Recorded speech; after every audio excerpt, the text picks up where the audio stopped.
سړی به ورله مخې له ورغې سلام به یې ورسره وکړو. هغې پورې به د نبی علیه السلام خپل لاس نه درکو چې څو به هغه نه ولري. هغې پورې به یې مخ نه اړو چې څو به نه هغه مخ نه اړول. دا د قرآن کریم رتبې استاذ او صحابو ته به یې قرآن د قرآن تعلیم صحابو ته وښود. صحابو ته یو ورځ وی ما له لوټه کې اوبه راوړی 10 اوبه ورله راوړلی شي. صحابو ته یې وی ما ته ګورئ.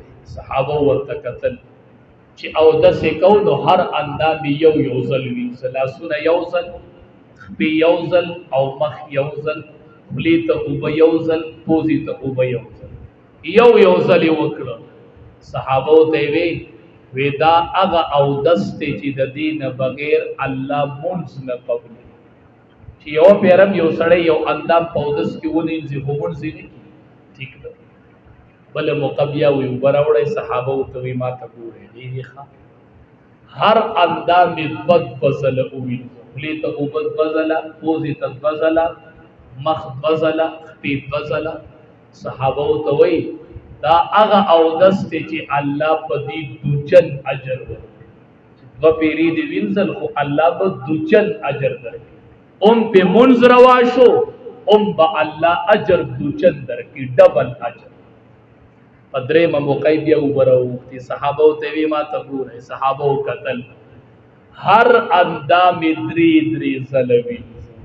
چې اودس نه فارغ شو صحابو ته وی هذا وضوئي ووضوء الانبیاء، دا زما اودسو او زما نه مخکې چې څومره پیغمبران تیر شوي دي د هغې ټولو به دا اودس.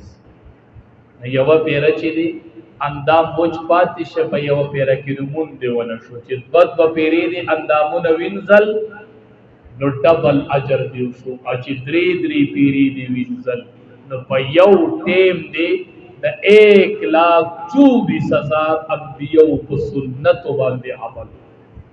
څومره ښکلي ښوونه به یې صحابه وکړل، څومره ښکلي به یې صحابه پوهه کول. په طریقه باندې به یې هر سړی پوهه